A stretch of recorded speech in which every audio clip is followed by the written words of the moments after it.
Hi, everybody. I'm Arush Sehgal, head of crypto at Alpaca. Today, we have a very special announcement and an amazing panel to discuss tokenized stocks. So I'll make this real quick so we can get the special guests on stage. Okay, so who's Alpaca? We are a API-first brokerage, and we allow enterprises, fintechs, developers to build investment services into their apps without building a brokerage from scratch.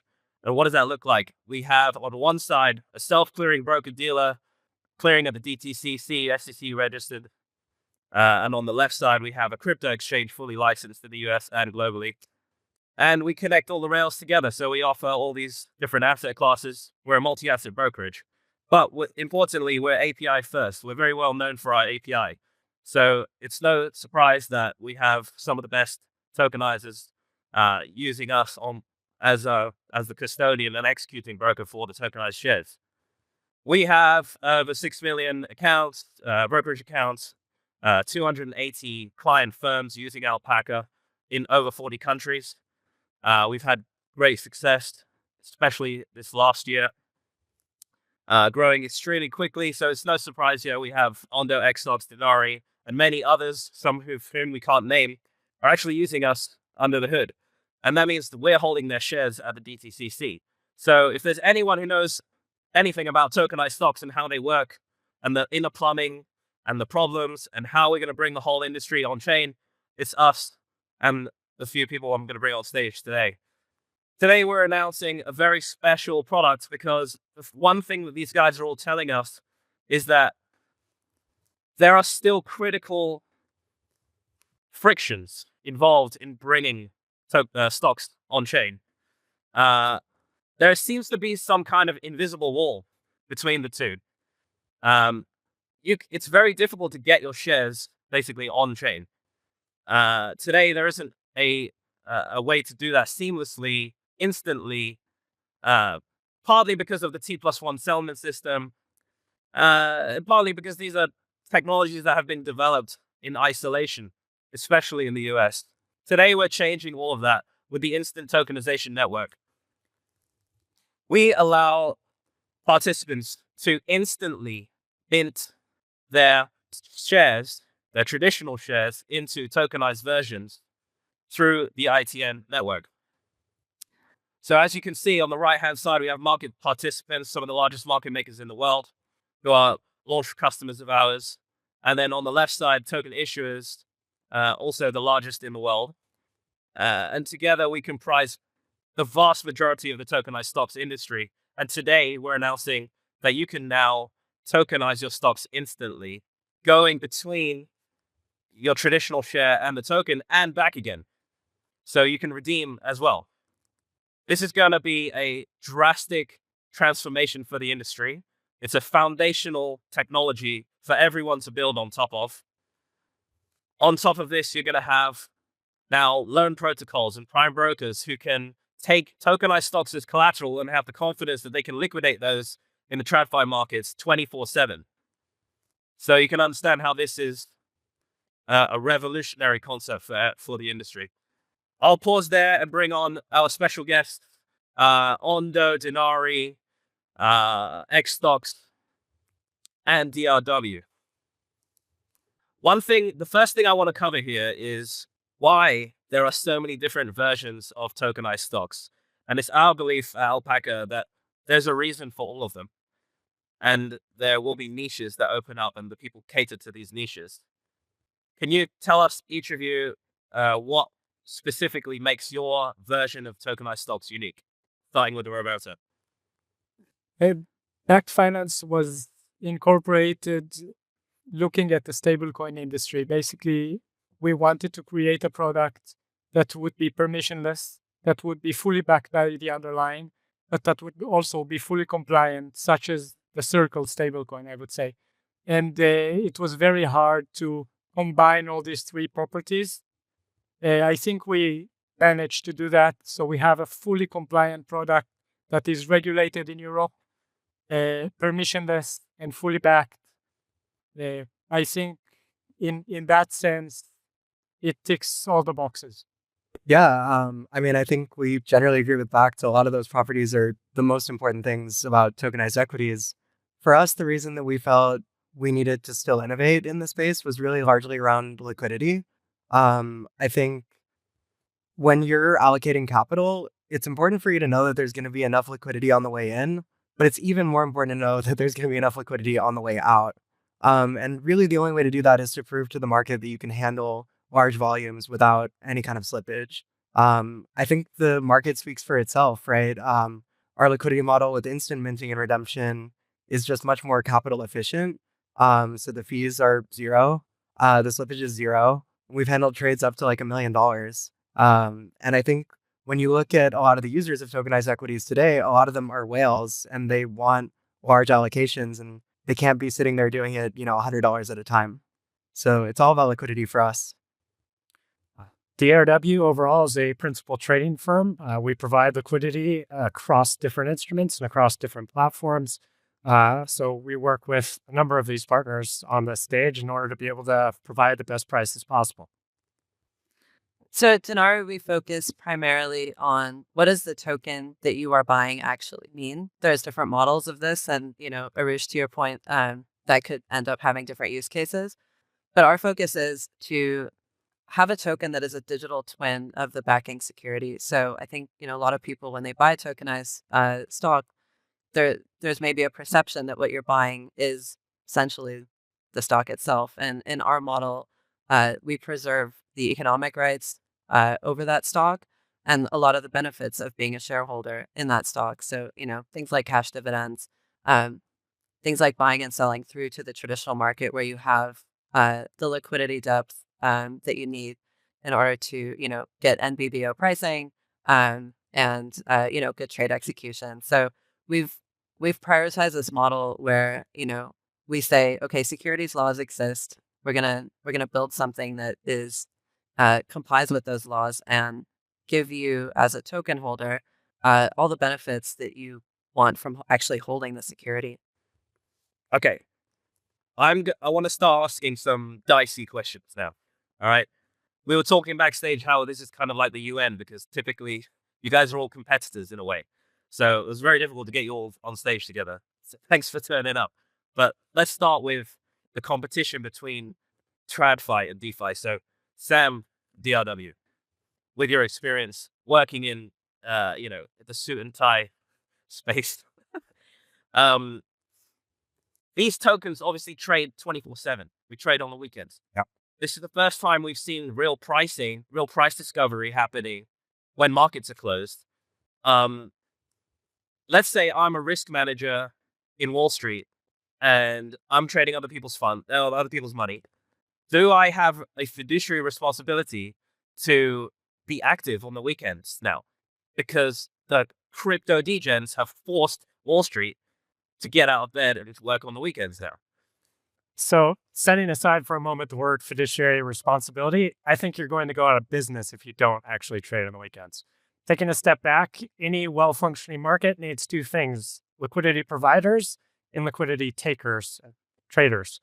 Liquidity provision side, you already have that with partners such as DRW and others who will have market-making agreements. And when the opportunities on the market are there, they'll be there. Then you have the liquidity taking side.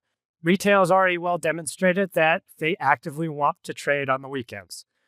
You'll also, I think, have managed money where when events happen on the weekends, if they're not trading those events, price action does happen. If you as a money allocator have the option between two money managers, one who only trades 5 days a week and one that trades 7 days a week, those 5 days a week people will not stay in business very long. Anyone else want to comment? Yes, Roberto. We recently had an interesting event in which a Tesla share traded on Friday at 395, and on a Monday it was at 415.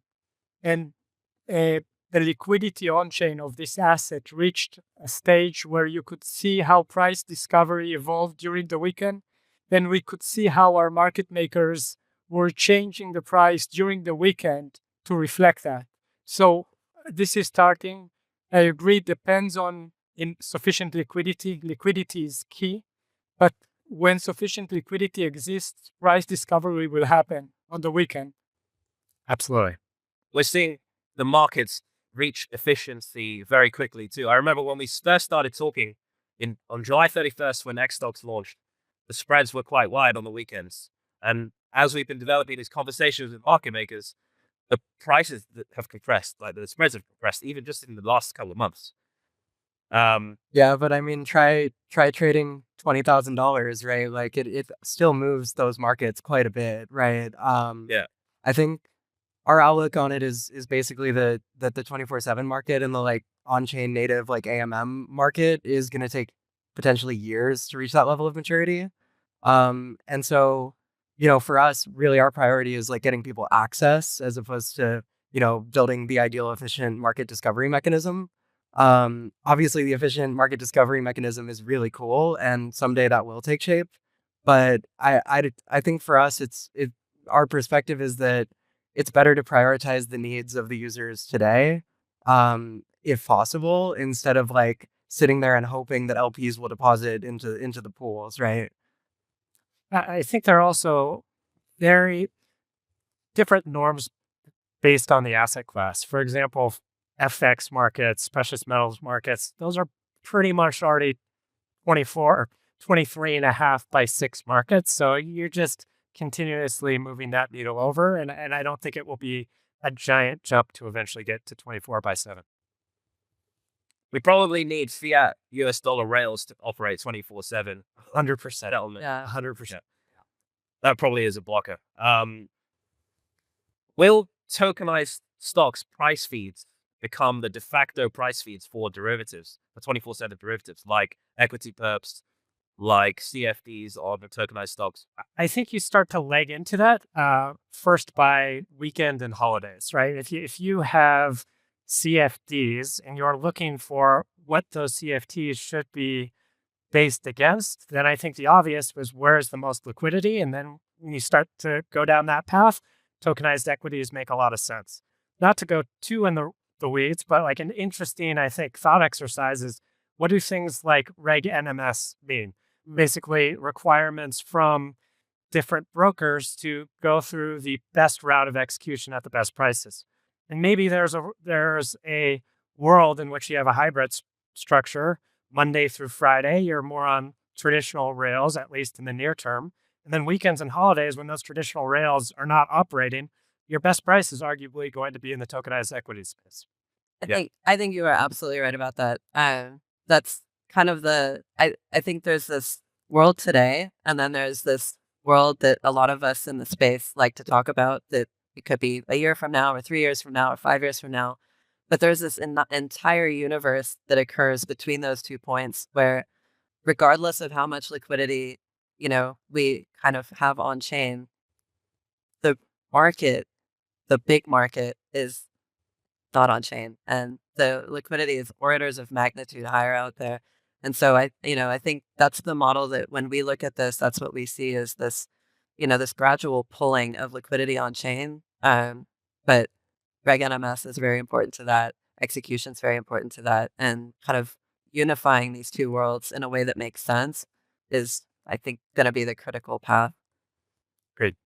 Let's talk a little bit about derivatives, actually, because I think this unlocks derivatives in a way. So if you think about the global stock market, 100 trillion, global fixed income market, 100 trillion, real estate, commodities, you add it all up, it's 400 trillion.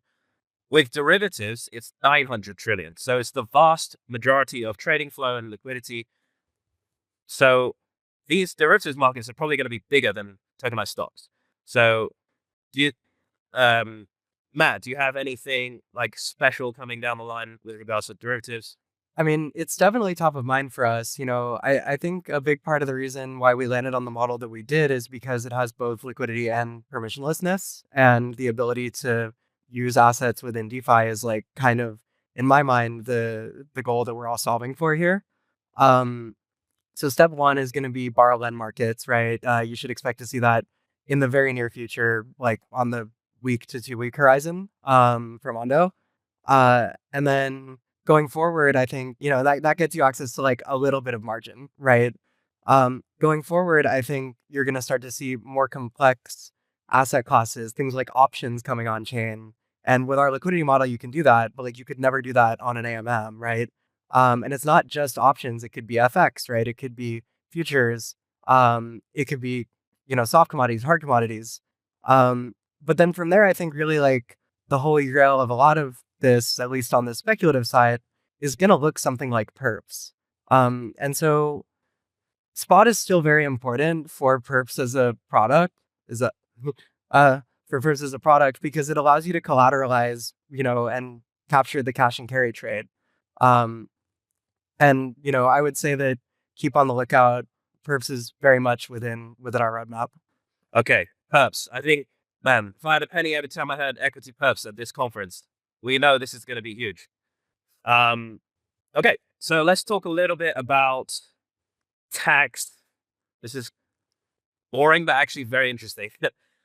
Anna, why don't you tell us, like, what does tokenized stocks unlock with regards to tax? What's something new that is going to happen now that we have this new technology? Yeah. So we were talking about this earlier, and taxes is one of those things you're not going to see a lot of marketing content around, but I think it's like the unsung, unsexy hero of tokenization in a way. Because if you think about it, I think we've barely begun to scratch the surface of what tokenization can achieve for an investor. So, we're talking about tokenized stocks here. That's today. But now imagine you can have things like, cross-asset trading. So you don't ever have to go back into fiat, which of course has tax implications. You can have things like multi-asset indices. You can have direct indexing that is enabled by this technology in a highly scalable and cost-effective way. So things that right now only ultra high net worth investors can do suddenly starts to become very accessible to basically everybody. And again, this isn't like exciting in the way that, many of the headlines you've all been seeing about tokenization are exciting, but it's one of those things that it can be an absolute game changer. Let's just explain to the audience what you mean by direct indexing and what exactly is it that these high net worths have access to that we do now. Sure. So just to give you an example, a lot of people here are probably invested in the S&P 500, right? Like you buy an ETF or, something like that. If you have sufficient capital, instead of buying that index, you can just buy all the constituents of the index. This is something that tokenization can really start to unlock, where you have this very scalable way of buying constituent members of whether it's an index or a strategy or some kind of thematic, approach. And you can start to, if it's the S&P 500, you can start to do tax loss harvesting in a way that's much more targeted. So, instead of kind of trying to do this in the clunky way between ETFs, you can actually just do it on the constituent holdings that you have. Again, like no one's staying up late, like partying up for this subject, but it does have major implications for what investors can start to do in a scalable way that, again, only ultra high net worth people have generally had access to. So, if I have a Tesla share in my brokerage account, and I convert it to like a Dinari version or an xStocks version, we don't know. My understanding is that we don't know yet how the IRS, for example, would treat that, if it's a taxable event or not, right? But either way, if it's a taxable event, then I can do tax loss harvesting easily, right? Without losing price exposure to Tesla. Like I'm in a loss, I'll convert to an X stock. I just harvested the loss. If it is considered a taxable, if it's not considered a taxable event, that means that I can now start going between X stocks or Dinari shares and the underlying, have access to DeFi within my tax optimized wrapper, my ISA account or whatever. And there's going to be much more free flowing liquidity. So I guess there's a benefit either way the IRS decides. So do you guys have a preference or idea of what's going to happen? I mean, I think it's going to, not to hog the subject at all, but I think it's going to be a little more nuanced than that, because what you have, you have 3 different products on this stage, and there are fundamentally different approaches to tokenization. So in a way, you have fundamentally different products, right? I think we can say that fairly. There are, there's a number of providers out there that are taking a number of tactics for what does the token mean? Like, what is it that you are actually buying? And I do think once we get to the point where the IRS is involved, my, personal view on that is going to be, it's going to be dependent on what that product actually is, right? Is it a, is it a Totally. an asset that tracks price, or is it, So we may even see different tax treatment between you guys' tokens, even if it's the same underlying share. I mean, I think even within that, like issuers also have the ability to choose, say, multiple models, and issue multiple vehicles, and take multiple routes for like in-kind creation and redemption. And then the clients can ultimately choose which route they want to go down. I guess just building off of Anna's point, though, if you want to do this like highly complex, index rebalancing or, tax loss optimization within like an ETF, you need to have liquidity on like every single one of the like constituents of that index. And I genuinely think that like our model is the only one that scales to that, because right now we have over 100 equities and ETFs live, and ETFs are like by far like the largest component of that. But if I want to do like tax loss optimization on that, and the S&P 500 has 500 members, then I either need a liquidity pool for every one of like 500 assets, which like even with 50 assets now, the competitors just can't scale their liquidity to that many. It's not going to work for 500, right? So we're going to need instant minting and redemption to make this possible. I have to disagree with you there. I mean, we have two fundamentally different models. So, I'm sure you can explain yours better, but, we're kind of more along with how you guys are thinking about this, where there's kind of direct connectivity to traditional markets, because as we were talking about earlier, this period in between today where the vast majority, I mean, it's, what is on chain is a blip compared to the, trillions in the traditional market, right?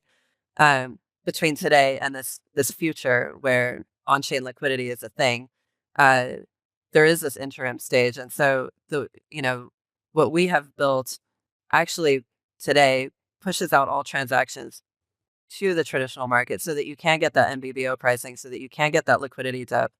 And our view is that this is going to come on chain. This is why we built the Dinari financial network, to be this neutral playground that people can start to, have this interoperable liquidity between chains and between on-chain world and the off-chain world. So, I think it's a different model, but I mean, to your point, you would have to have pools for all of these different assets. Whereas, in another world, another universe, and the one we're building, and we'll kind of see what it's used for and what these different models end up being successful at, is working toward, building something that works for today, for the next year, and then for the next, 3 to 5 to 10 to 20 years, when we can have that kind of massive, on-chain, when the markets are on-chain, and then that's the primary market, right? And then the secondary market is the traditional Rails market. Okay. Let's move on from tax. We can talk about this all day, you and me, but all right.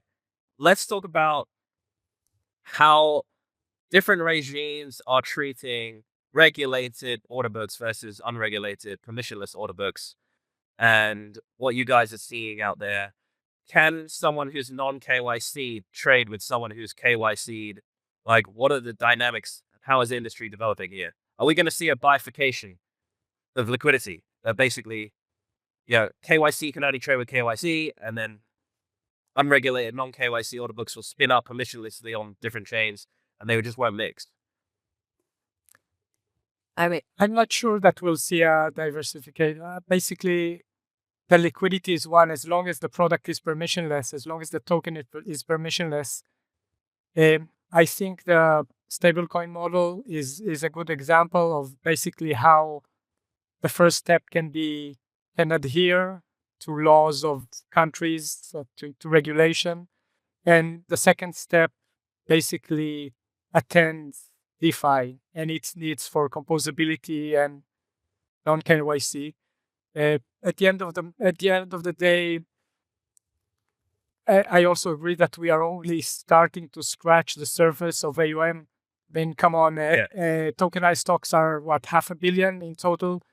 It's a joke. Even tokenized debt is a joke in size compared to the potential. And people like to say it's already very big. I don't know, maybe 30 billion. It's a joke. It's nothing. It could be 10 trillion easily. Yeah. So I think many of those dynamics will evolve with size. And in my view, there is practically no way of wall guarding a tokenized product. Yeah, I mean, we have a fundamentally different thesis, I think, than your company, in that, it's kind of since 2021 when Dinari kind of got started, it's been our point of view that the SEC is never going to be comfortable with permissionless trading of NMS shares. Reg NMS exists. It has existed for a long time. There's reasons for it to exist. And KYC AML is not uninteresting or unimportant to regulators. And, generally speaking, someone asked me the question yesterday, like, well, okay, well, maybe that's for the US, and then ex-US is just going to be, whatever else, something totally different. But the reality is that the US still kind of sets the tone for global securities regulation. And, to your question about, are there going to be, is there going to be a KYC world and a non-KYC world? I think there's going to be a world where institutions and kind of regular consumers feel comfortable. And then there's going to be, maybe like, people spinning up stuff on chain, and, maybe that achieves some scale. But I think long term, it's our point of view that is not a sustainable long-term play from a regulatory perspective. And I know there's different points of view on this, but we've taken a pretty strong tack on the side of, there are regulated entities around the world. The SEC is very highly unlikely that they're going to let the crown jewel of the U.S. financial system, the U.S. capital markets, kind of run unchecked in a, kind of totally permissionless way. And that's kind of what we've built our platform. Okay, so your view is there's going to be a walled garden around DeFi in the US, but as Roberto's saying, crypto is permissionless. If I'm taking custody of coins, even Dinari coins or whatever coins, nothing's stopping me from putting my tokens in a on-chain order book somewhere. I think part of the challenge there from a liquidity provider standpoint is liquidity providers, especially those who can do so at scale, and capital allocators at scale, will actually still be prevented from doing so due to regulations, right? Large liquidity providers are not going to say, well, I can physically do it, so I'm just going to do it, right? They still follow those rules. I think we already live in that world of fragmentation, and I don't necessarily see that as possible.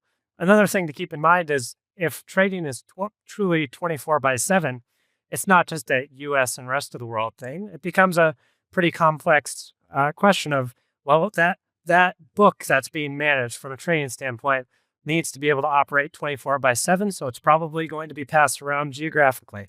It suddenly becomes a question of, what are the regulations where your traders are actually physically located, where support staff are physically located, where things like compliance and everything else from a support standpoint are located. So it becomes like a very complex set of questions across many jurisdictions and the sub-aspects of people's roles in those jurisdictions.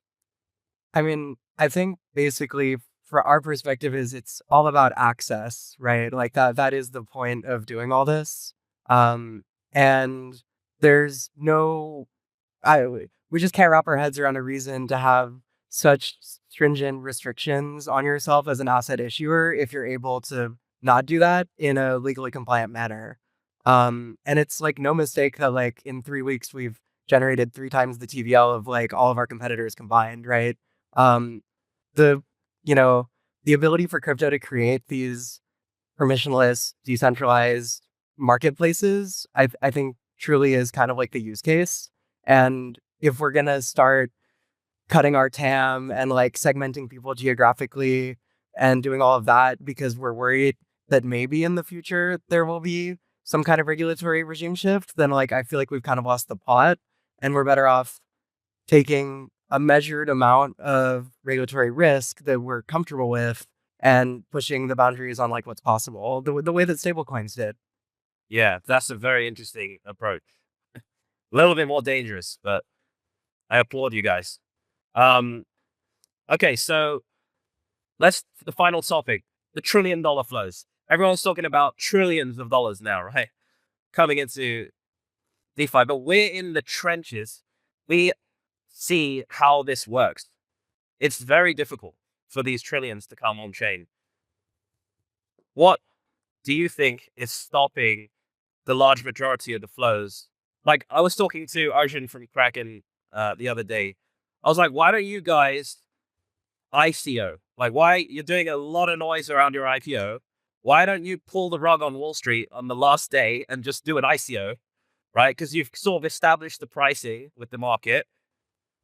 Just go public on a chain somewhere and then wrap the ICO token into a DAT and go public on the public markets, right? So when are we going to see the first company that does that, like the reverse of what's happening today? And like blockchain becomes the native place to go public. I mean, there is a reason why every company wants to go public on NASDAQ or NYSE, right? This is a huge liquidity. I mean, the access to capital is unmatched, right? But why is it unmatched? And there is a level of trust in these markets. Obviously, anyone who's dealt with an IPO process that I've ever met has always talked about how onerous it is. But that creates trust, right? Because there's reporting standards. There's some kind of hurdle you have to clear to even be able to do that. There's standardized financials that people can investigate and interact with. And that is one of the things that unlocks the capability of that market to be so effective for an IPO. So, I mean, maybe, I don't know, just one person's opinion, but maybe if all you care about is crypto users for your token, then maybe that's a good strategy. But if you want access to the entire breadth of the US financial system and the global financial system, maybe maybe there should be standardized, reporting. We'll get to that. Okay, so I just want to make sure that everybody has a chance to answer here. Roberto or Sam, let's start. Go in order. I think to twist your question just slightly, what would be very interesting to me would be a dual track approach. Do both a traditional IPO as well as a tokenized version. And I think it would be a very interesting experiment in terms of what's the price action on the two. And I think ultimately we're the belief, let the market decide. If ultimately the tokenized IPOs get better price action, then absolutely it's a data point for the rest of the market.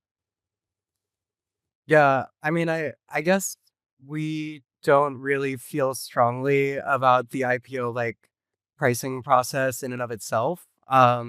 But what we can tell you is that like on day one, when that asset IPOs, there will be measurable like organic demand on chain for sure, and being able to like make that happen as quickly as possible. That's kind of our role, to just give access to the newly IPO'd stock on chain.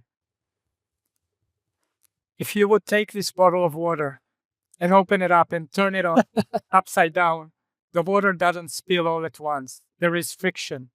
And there's also friction of move of capital between TradFi and DeFi. And these processes take time because people take time to make decisions.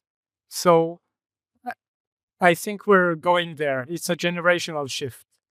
And at the moment, there is much more capital in TradFi still. Maybe in 10 years, things would be different. Maybe if we have built that trust, that's the right place to do it. I think we'd all be very happy with that, regardless of how we're thinking. We're out of time. I really want to thank you guys for coming up. It's very brave of you guys to come and sit together. I hope we get to do it again, maybe next year at Token. So thanks, everybody.